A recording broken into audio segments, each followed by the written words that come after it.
The sun hung low over Dodge City like a blood-red coin, casting long shadows across the dusty streets where cattle drives once thundered through. Now, in the autumn of 1886, the town had settled into a quieter rhythm, though danger still lurked in every saloon and back alley. Ethan McCready sat on the weathered porch of his isolated shack, 3 miles east of town, nursing a cup of bitter coffee that had long since gone cold. At 43, his weathered face told stories of loss and hardship, deep lines around steel-gray eyes that had seen too much, a jaw set in permanent resolve. Once, he'd owned the largest cattle ranch in Ford County. Now, he lived alone with nothing but memories and the weight of choices that haunted his sleep. "Hi, how are you? Sorry to interrupt your story, but what I'm going to ask you is really quick, and it will really help the channel to grow and create new stories. Just click below the video image to subscribe. You'll be doing an act of kindness and encouragement to those who are just starting out. Thank you very much, and continue with your story." The wind picked up, carrying the scent of approaching rain and something else, the metallic tang of blood. A figure stumbled into view, weaving between the scrub brush like a drunk man trying to find his way home. But Ethan's experienced eye caught the telltale signs. The way the man clutched his side, the dark stains spreading across his shirt, the desperate glances over his shoulder. "Help! Please!" The stranger collapsed 20 feet from Ethan's porch, his face pale as winter snow. Ethan recognized him immediately. Tom "Red" Callahan, one of the most wanted outlaws in 3 states, a man with a reputation for robbing banks and a price on his head that could buy a small ranch. Yet here he was, bleeding out in the Kansas dirt. "McCready!" Red gasped, somehow knowing Ethan's name. "They told me you were a man of honor. Who told you that?" Ethan knelt beside the dying outlaw, pressing his bandana against the gunshot wound in Red's chest. It was too late. The bullet had found its mark. "Doesn't matter now." Red's breathing grew shallow. "Listen, my boy, Billy. He's hiding in the old Miller barn 2 miles north. 8 years old, scared out of his mind." "Why should I care about your boy, Callahan?" Red's hand shot out with surprising strength, gripping Ethan's wrist. "Because he ain't just my boy. He's Victoria Lang's grandson." The name hit Ethan like a physical blow. Victoria Lang, the most powerful landowner in western Kansas, a woman whose influence reached from Dodge City to the state capital, a woman with secrets darker than a moonless night. "You're lying. Look at him. You'll see. Those eyes, same as hers." Red coughed, blood speckling his lips. "She don't know he exists. His mama, my Sarah, she died giving birth, made me promise to keep him away from that woman. Then why tell me this now? Because they're coming. Sheriff Tate and his men. They think the boy knows something about the Hutchinson bank job. They'll kill him to keep him quiet." Red's grip tightened. "You lost a boy once, didn't you, McCready? Don't let another one die." The words cut deep. Ethan's son Thomas had died of fever 3 winters ago, the same sickness that took his wife, Mary. The pain was a constant companion, a wound that never quite healed. "Please," Red whispered. "I know what they say about you. The iron loner, a man who keeps his word." In the distance, the sound of approaching horses echoed across the prairie. Red heard it too, his eyes widening with fear. "Promise me," he gasped. "Promise you'll protect him." Ethan stared into the dying man's eyes and saw something he didn't expect. Genuine love for his child. Despite everything Red Callahan had done, he was still a father. "I promise." Red smiled, a peaceful expression replacing the pain on his face. "Tell Billy. Tell him his daddy loved him more than all the gold in California." The outlaw's hand went limp, and Tom "Red" Callahan breathed his last. Ethan closed the dead man's eyes and stood, his mind already working. The riders were getting closer, maybe 10 minutes out. He had to move fast. The Miller barn sat abandoned against the darkening sky, its roof partially collapsed from years of neglect. Ethan approached cautiously, his hand resting on the Colt .45 at his hip. "Billy," he called softly, "your daddy sent me."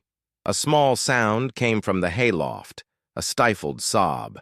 Ethan climbed the rickety ladder and found him, a boy with sandy hair and the biggest green eyes he'd ever seen. Eyes that looked remarkably familiar. "Who are you, mister?" Billy's voice trembled, but he didn't back away. "Name's Ethan McCready, your daddy. He asked me to look after you. Is he coming back?" The question hung in the air like smoke from a dying fire. Ethan knelt down, meeting the boy's gaze. "No, son, he's not. But he wanted me to tell you something. He loved you more than all the gold in California." Billy's face crumpled, and Ethan felt his heart break a little more. The boy was so young, so vulnerable, just like Thomas had been. "What's going to happen to me?" Billy whispered. "I'm going to keep you safe. That's a promise." The sound of horses grew louder. Through a gap in the barn wall, Ethan saw them. 6 riders led by Sheriff Marcus Tate, a man whose badge had long since lost its shine. Tate was known for his flexible interpretation of the law, especially when it came to protecting the interests of powerful people like Victoria Lang. "We need to go," Ethan whispered. "Can you be real quiet?" Billy nodded, wiping his eyes with the back of his hand. "I'm good at being quiet." They slipped out the back of the barn just as Tate's men surrounded the front. Ethan's horse, Thunder, waited patiently where he'd left him. He lifted Billy onto the saddle and swung up behind him. "Where are we going?" Billy asked. Ethan looked back at the barn, where lantern light now flickered through the cracks. Tate would find Red's body soon enough, and then the real hunt would begin. "Somewhere safe," Ethan said, though he wasn't sure such a place existed. As they rode into the gathering darkness, Billy leaned back against Ethan's chest. "Mr. McCready? My daddy? Was he a bad man?" The question caught Ethan off guard. How do you explain the complexities of good and evil to an 8-year-old boy? "Your daddy made some bad choices," Ethan said carefully, "but he loved you. That makes him a good father, even if he wasn't always a good man." Billy seemed to accept this answer. As they rode through the night, Ethan couldn't shake the feeling that he was missing something important. Why had Red specifically sought him out? How did he know about Thomas? And what was the real connection between Billy and Victoria Lang? Behind them, the lights of Dodge City twinkled like fallen stars. Ahead lay nothing but darkness and uncertainty. But Ethan had made a promise to a dying man, and he intended to keep it, no matter what secrets lay buried in the boy's past. The hunt had begun, and Ethan McCready was about to discover that some promises come with a price higher than he ever imagined. Dawn broke over the Kansas prairie like a painter's brushstroke, washing the endless grassland in shades of gold and amber. Ethan and Billy had ridden through the night, putting 20 miles between themselves and Dodge City. They'd taken shelter in an abandoned line shack, a relic from the days when cattle drives ruled these plains. Billy slept fitfully on a pile of old horse blankets, his small frame curled up like a wounded animal. Even in sleep, his face showed the strain of the past 24 hours. Ethan sat by the single window, watching the horizon for signs of pursuit, while nursing a cup of coffee made from grounds he'd found in the shack's supplies. The boy stirred as sunlight crept across the floor. "Mr. McCready?" "Right here, son. How'd you sleep?" Billy sat up, rubbing his eyes. "I dreamed about Mama. She was singing that song she used to sing when I was scared." "What song was that?" "Beautiful Dreamer. She said it would keep the bad dreams away." Billy's voice grew small. "But it didn't work last night." Ethan felt a familiar ache in his chest. Mary used to sing the same song to Thomas. "Sometimes the bad dreams come anyway, but that doesn't mean the song doesn't work. It just means we need to be stronger than the dreams." Billy nodded solemnly, as if filing away this piece of wisdom. "Are those men still looking for us?" "Probably, but we're going to stay ahead of them." Ethan handed Billy a piece of hardtack and some jerky from his saddlebags. "Tell me about your mama, Billy. What do you remember about her?" The boy's face lit up slightly. "She was real pretty. Had hair like sunshine and eyes like mine. She used to tell me stories about a lady who lived in a big house and had everything she ever wanted, but she was still sad because she'd lost something important." "Did she ever say what the lady lost?" Billy shook his head. "But she always cried when she told that story. Daddy said it was because Mama missed her own mama, but they couldn't see each other anymore." Ethan's mind raced. If Billy was truly Victoria Lang's grandson, then Sarah Callahan had been Victoria's daughter. But Victoria Lang had never publicly acknowledged having children. In fact, she'd built her reputation partly on being the iron-willed widow who'd inherited her husband's empire and expanded it through sheer determination. Billy, did your mama ever mention the name Victoria Lang? The boy's eyes widened. That's the sad lady from the stories. Mama said she was her mama, but they had a big fight before I was born. Something about Daddy not being good enough. Billy's expression grew troubled. Is she really my grandmama? Before Ethan could answer, the sound of approaching riders cut through the morning air. He grabbed his rifle and peered through the window. 6 men, led by Sheriff Tate, were riding hard toward the line shack. How did they find us so fast? Ethan muttered, then realized the answer. Tate must have local help, someone who knew every hiding place in the county. Billy, we need to go now. They slipped out the back of the shack, just as Tate's men surrounded the front. Thunder was grazing nearby, and Ethan quickly saddled him while Billy waited in the shadow of a large boulder. McCready! Tate's voice boomed across the prairie. I know you're in there! Come out peaceful and nobody gets hurt! Ethan knew better than to trust Marcus Tate's word. The sheriff had a reputation for shooting first and asking questions later, especially when it came to protecting the interests of powerful people. They mounted Thunder and rode hard toward a line of cottonwoods that marked the course of Crooked Creek.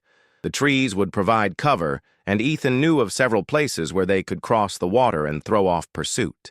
But as they reached the creek, another group of riders emerged from the trees ahead of them. Ethan recognized the lead rider immediately, Jake Morrison, Victoria Lang's foreman and enforcer.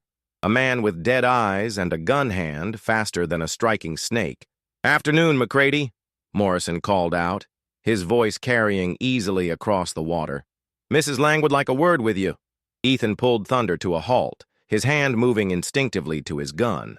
They were trapped between Tate's men behind and Morrison's crew ahead. Billy pressed closer against his back, and Ethan could feel the boy trembling. What does Victoria Lang want with me? Ethan called back. Morrison smiled, but it didn't reach his eyes. She's heard you've got something that belongs to her. A boy, maybe 8 years old, with green eyes and sandy hair. I don't know what you're talking about. Come now, McCready. We both know that's not true. Morrison's horse stepped closer to the creek bank. Mrs. Lang is a reasonable woman. She just wants to meet her grandson. Billy gasped softly, and Ethan felt the boy's small hands grip his shirt. She knows about me? Billy whispered. Morrison heard the whisper, and his smile widened. Hello, Billy. Your grandmother has been looking for you for a very long time. That's a lie, Ethan said. If she'd been looking for him, she would have found him years ago. Perhaps, or perhaps she only recently learned of his existence. Morrison's tone remained conversational, but his hand rested on his gun butt. Either way, she wants to see him, and what Mrs. Lang wants, she gets. Behind them, Tate's men were getting closer. Ethan could hear their horses splashing through the shallow water upstream. In minutes, they'd be surrounded with no way out. Mr. McCready, Billy whispered urgently. I don't want to go with them. Something's wrong. The boy's instincts were sharp, sharper than most adults Ethan knew. There was definitely something wrong with this whole situation. If Victoria Lang truly wanted to reunite with her grandson, why send armed men? Why involve Sheriff Tate? Morrison, Ethan called out. If Mrs. Lang wants to meet the boy, she can do it proper-like, in town, with witnesses. Not out here in the middle of nowhere. Morrison's friendly facade finally cracked. I'm afraid that's not an option. You see, there are certain complications that require discretion. What kind of complications? The kind that involve a certain bank robbery in Hutchinson last month. The kind that involve a witness who might have seen something he shouldn't have. The pieces suddenly clicked into place for Ethan. Billy hadn't just been hiding from his father's criminal associates. He'd been hiding from something much bigger. Something that involved Victoria Lang herself. Billy, Ethan said quietly, do you remember being in Hutchinson last month? With your daddy? The boy nodded. We stayed in a hotel. Daddy said he had business to take care of. I was supposed to stay in the room, but I got bored and went to look out the window. What did you see? A lady in a fancy carriage talking to some men outside the bank. She gave them a bag, and they went inside. Then there was shooting, and Daddy grabbed me and we ran. Ethan's blood ran cold. Billy had witnessed Victoria Lang financing the Hutchinson bank robbery, a robbery that had left 3 people dead, including a young teller who'd tried to protect the customers. Morrison must have seen the understanding in Ethan's eyes. Now you see why discretion is necessary. The boy saw something that could be misinterpreted. He saw the truth. Truth is a luxury we can't afford right now. Morrison drew his gun with lightning speed. Hand over the boy, McCready. This is your last warning. Ethan looked at Billy, seeing his own son's face in the boy's frightened features. He'd failed to protect Thomas from fever, but he wouldn't fail to protect Billy from these killers. Hold tight, son, he whispered. Then he spurred Thunder forward, straight toward Morrison and his men. The horse plunged into the creek with a tremendous splash, and in the confusion of churning water and shouting men, Ethan drew his Colt and fired. Morrison's hat flew off his head as the bullet passed inches from his skull. The other men scrambled for their weapons, but Ethan was already past them, Thunder's powerful legs carrying them up the far bank and into the shelter of the cottonwoods. After them! Morrison roared. Mrs. Lang wants that boy alive, but McCready is expendable. As they raced through the trees, Billy held on tight, his small body pressed against Ethan's back. Where are we going now? He asked. Ethan guided Thunder through a maze of fallen logs and thick underbrush, using every trick he'd learned in his years as a cattleman to throw off pursuit. Somewhere we can figure out what to do next, he said. But first, I need to know everything you saw in Hutchinson, every detail you can remember. Because now Ethan understood the real stakes. This wasn't just about protecting a boy from his father's enemies. This was about exposing the corruption that reached from the highest levels of Kansas society down to the badge on Sheriff Tate's chest. And if Victoria Lang was willing to kill to keep her secrets buried, then Ethan and Billy were in more danger than he'd ever imagined. The abandoned silver mine in the Smoky Hills had been played out for over a decade, but its tunnels still provided perfect shelter from prying eyes. Ethan had discovered it years ago during a cattle drive, and now it served as their sanctuary while he planned their next move. Billy sat cross-legged on a blanket near their small campfire, drawing pictures in the dirt with a stick. Despite everything he'd been through, the boy showed remarkable resilience, a trait that reminded Ethan painfully of his own lost son. Tell me again about what you saw in Hutchinson, Ethan said, settling down beside the boy. Every detail, no matter how small. Billy set down his stick and closed his eyes, concentrating. It was early morning. Daddy had gone out, and I was looking out the hotel window. There was a fancy black carriage with gold trim pulled up in front of the bank. What did the lady look like? Real pretty, but scary pretty, like a queen in one of Mama's fairy tales. She had dark hair all piled up fancy, and she wore a green dress that probably cost more than our whole house. Billy opened his eyes. She was talking to 3 men in suits. Not cowboy clothes, city clothes. Did you hear what they said? Billy shook his head. Too far away.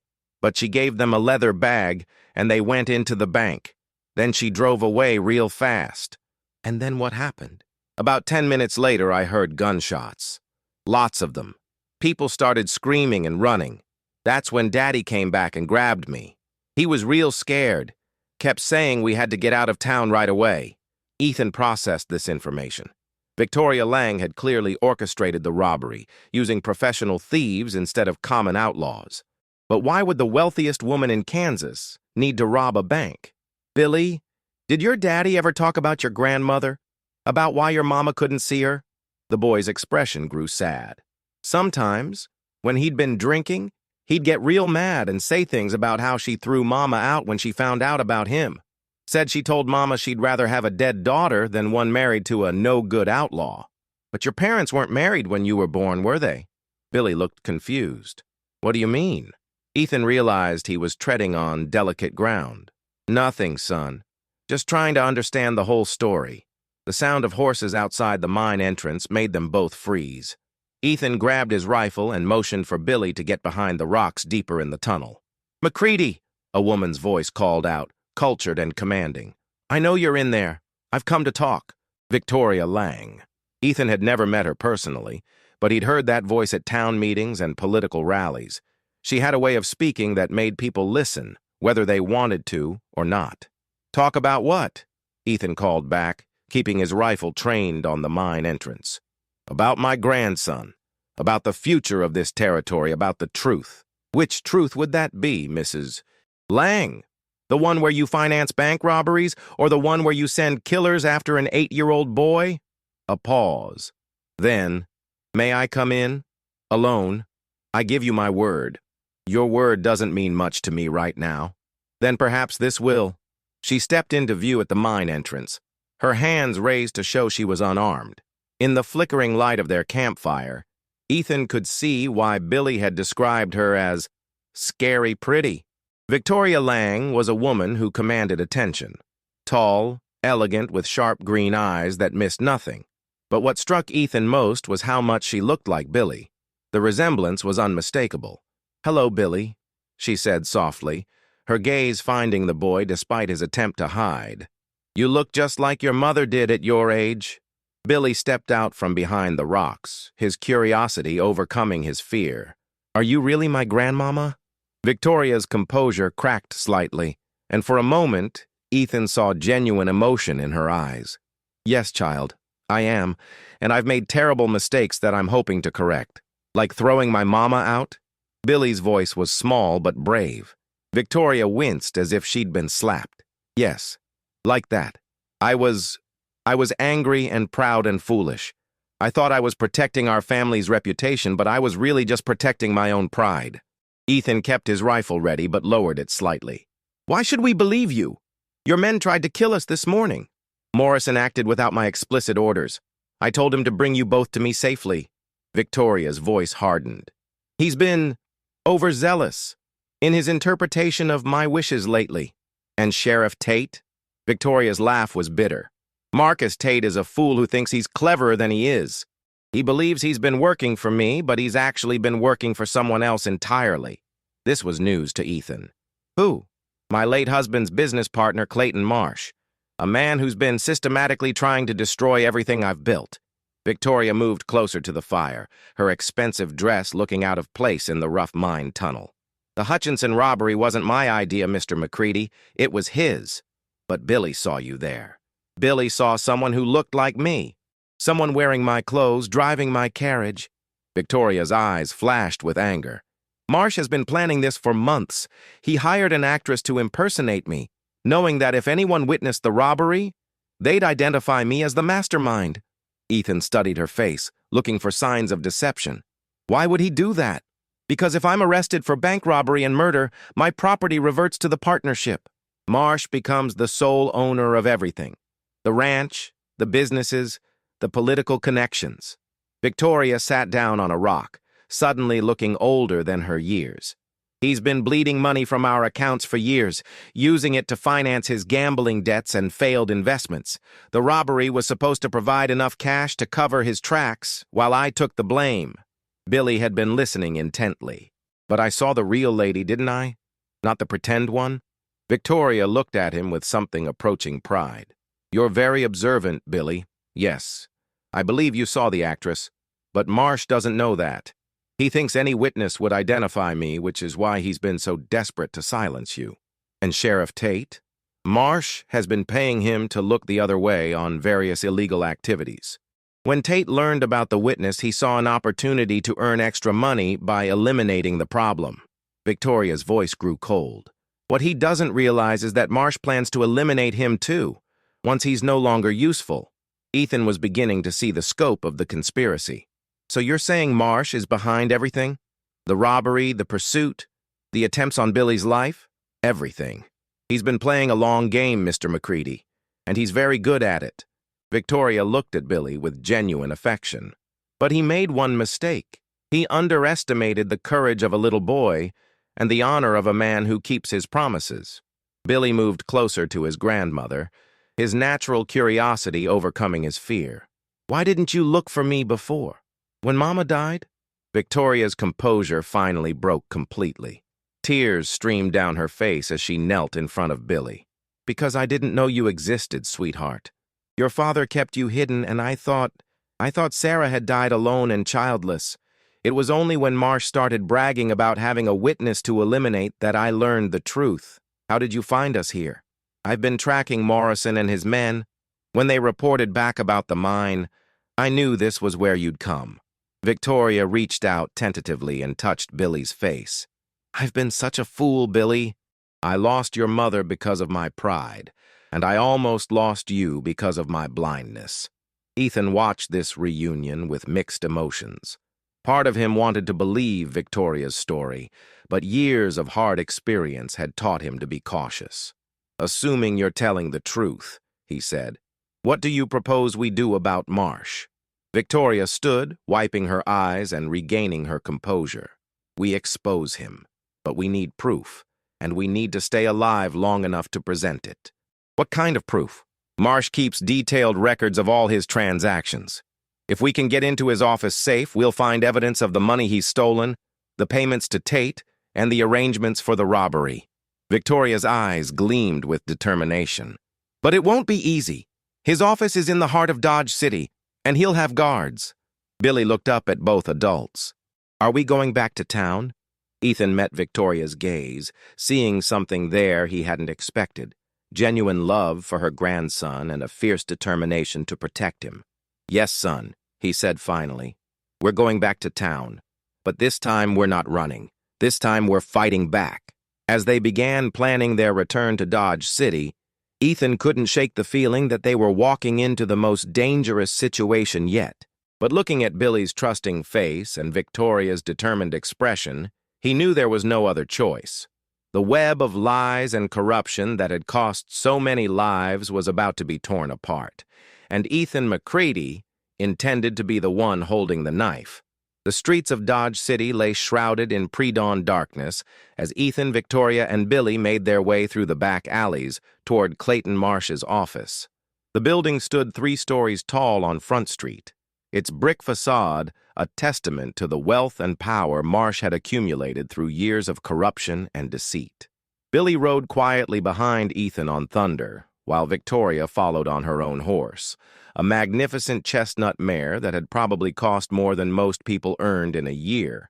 Despite her expensive clothes and refined manner, she'd proven surprisingly adept at moving silently through the shadows. The safe is on the 2nd floor, Victoria whispered as they dismounted behind the building. Marsh's private office. He thinks he's the only one who knows the combination, but I watched him open it many times during our business meetings. Ethan checked his Colt one more time. What about guards? 2 men, usually. 1 in the lobby, 1 patrolling the upper floors. Victoria's voice was steady, but Ethan could see the tension in her shoulders. But at this hour, they might both be asleep. Billy tugged on Ethan's sleeve. What if we get caught? Ethan knelt down to meet the boy's eyes. Then we fight our way out. But that's not going to happen because we're going to be smart and careful. Like Mama used to say, think twice, act once. That's right, son. Your Mama was a wise woman. They entered through a rear window that Victoria knew would be unlocked, a detail from her legitimate business dealings with Marsh that now served their purposes.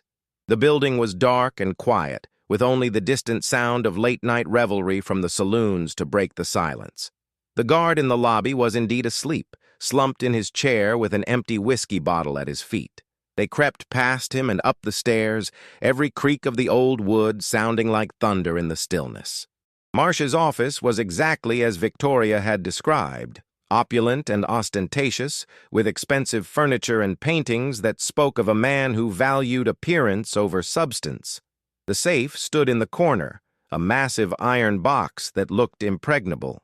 Victoria moved to the safe with practiced efficiency, her fingers working the combination dial. Clayton always used the same numbers for everything, she murmured. The date he first arrived in Kansas, March 15th, 1871.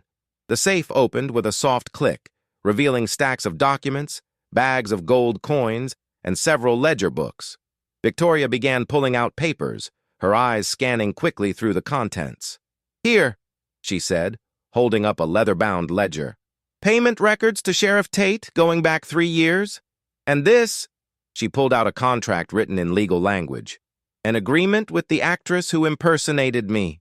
Her name is Margaret Sullivan, and she's been paid $5,000 for her performance. Ethan examined the documents. This is enough to hang Marsh and Tate both. There's more. Victoria continued searching through the safe. Bank records showing the money he's embezzled, correspondence with known criminals, even a detailed plan for the Hutchinson robbery. Billy, who had been watching the door, suddenly tensed. Someone's coming up the stairs. They could hear heavy footsteps and the jingle of spurs.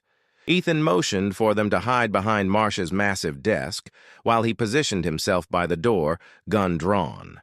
The door opened, and Sheriff Tate stepped into the room, his own weapon already in hand. Well, well. Victoria Lang, breaking into private property. That's a hanging offense in Kansas. Hello, Marcus. Victoria stood up slowly, her hands visible. I was wondering when you'd show up. Marsh figured you might try something like this. He's got men watching every building in town. Tate's eyes were cold and calculating. Where's the boy? What boy? Tate backhanded her across the face, the sound echoing through the office. Victoria stumbled but didn't fall, blood trickling from her split lip. Don't play games with me, Victoria. I know McCready brought the kid to you. Where are they? Right here, Tate. Ethan stepped out from behind the door, his Colt pressed against the sheriff's neck. Drop your gun. Tate froze, his weapon clattering to the floor. McCready, should have known you'd be mixed up in this. Billy, come out here, son. Billy emerged from behind the desk, his young face set with determination that reminded Ethan of his own boy. Hello, Sheriff Tate. Remember me? Tate's face went pale. Kid, whatever you think you saw, I saw the lady in the green dress give money to the men who robbed the bank. Only it wasn't really Mrs. Lang, was it? It was someone pretending to be her. You don't know what you're talking about. Yes, I do. Billy's voice grew stronger. And I saw you talking to Mr. Marsh yesterday when you thought nobody was watching. He gave you a bag of money and told you to make sure I never talked to anybody about what I saw. Tate's hand moved toward a hidden derringer, but Ethan was faster. His Colt barked once, and Tate crumpled to the floor, clutching his shoulder. That was for hitting a lady, Ethan said coldly. The gunshot brought running footsteps from downstairs. Tate, a voice called. What's happening up there? Marsh's men, Victoria said, gathering up the incriminating documents. We need to go. But as they moved toward the window, Clayton Marsh himself appeared in the doorway, flanked by 3 armed men. He was a tall, thin man with cold blue eyes and the kind of smile that never reached beyond his lips. Going somewhere, Victoria? Marsh asked pleasantly. I'm afraid I can't allow that. Hello, Clayton. I was just collecting some evidence of your criminal activities. Evidence? Marsh laughed. You mean the documents I planted in my own safe? The ones that will show how you've been embezzling money and planning bank robberies? He gestured to his men. Kill McCready and the boy. Make it look like they were trying to rob the place. You won't get away with this, Marsh, Victoria said. Too many people know the truth now. What people? A discredited outlaw's brat and a washed-up cattleman? Who's going to believe them over the word of Dodge City's most respected businessman? But Marsh had made one crucial mistake. He'd underestimated Red Callahan. The boy had been quietly moving toward the window while the adults talked. Now he suddenly shouted, Help! Murder! They're trying to kill us! His young voice carried clearly through the night air, and within moments, lights began appearing in windows throughout the district. Marsh's face contorted with rage. Shut that kid up! One of his men raised his gun toward Billy, but Ethan was already moving. He tackled the gunman, and they crashed through the office window in a shower of glass, landing hard on the wooden sidewalk below. The fall stunned Ethan, but he managed to roll away as the gunman's weapon discharged into the ground where his head had been. They grappled in the dust, fighting for control of the gun. Inside the office, Victoria had grabbed Tate's fallen weapon and was holding Marsh and his remaining men at bay.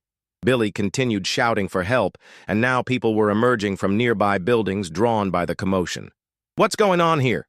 A voice called out. Doctor. Samuel Adams, one of Dodge City's most respected citizens, stood in the street with several other townspeople. Murder and corruption! Victoria called down from the window. "Clayton Marsh has been robbing banks and killing witnesses." Marsh realized his carefully laid plans were crumbling. "She's lying. She's the one who robbed the Hutchinson Bank. The boy can identify her." But Billy's clear young voice cut through the confusion. "No, sir. It wasn't Mrs. Lang. It was a lady who looked like her, but it wasn't really her. Mr. Marsh paid her to pretend." More people were gathering now, including several prominent businessmen who had no love for Marsh's heavy-handed tactics. The tide of public opinion was turning rapidly. On the sidewalk, Ethan finally gained control of the gunman's weapon. He stood up, breathing hard, and pointed it at Marsh's remaining men in the office. "It's over, Marsh. Give up." But Clayton Marsh was a man who had never accepted defeat gracefully. With a snarl of rage, he lunged toward Billy, a hidden knife flashing in his hand. Victoria threw herself between them, the blade catching her in the shoulder. She cried out, but managed to fire Tate's gun, the bullet taking Marsh in the chest. Clayton Marsh fell backward, his eyes wide with surprise and pain. This wasn't supposed to happen." "No," Victoria said, cradling her wounded arm while Billy hugged her tightly. "It wasn't. But justice has a way of finding the truth, no matter how deep you try to bury it." As the sun rose over Dodge City, the full scope of Marsh's corruption was revealed. The documents from his safe told the complete story. Years of embezzlement, bribery, and murder, all in service of his greed and ambition. Sheriff Tate was arrested and charged with conspiracy and attempted murder. The actress, Margaret Sullivan, was found in a hotel in Wichita and agreed to testify in exchange for leniency. 3 months later, Ethan stood on the porch of Victoria Lang's ranch house, watching Billy play with a new puppy in the yard. The boy had adapted to his new life with remarkable resilience, though he still had nightmares sometimes about the events in Dodge City. "He's going to be fine," Victoria said, joining Ethan on the porch. Her arm was still in a sling, but the doctor said she would make a full recovery. "Yes, he is. He's got his grandmother looking after him now." Victoria smiled, and for the first time since Ethan had met her, it reached her eyes. "And he's got you too, if you'll stay. I could use a good foreman, and Billy could use a father figure." Ethan looked at the boy playing in the sunshine, remembering another boy who had laughed and played in a different yard in what seemed like another lifetime. "I think I'd like that," he said finally. "I think I'd like that very much." As the Kansas wind whispered through the prairie grass, carrying the promise of new beginnings, Ethan McCready realized that sometimes the best way to honor the past is to embrace the future.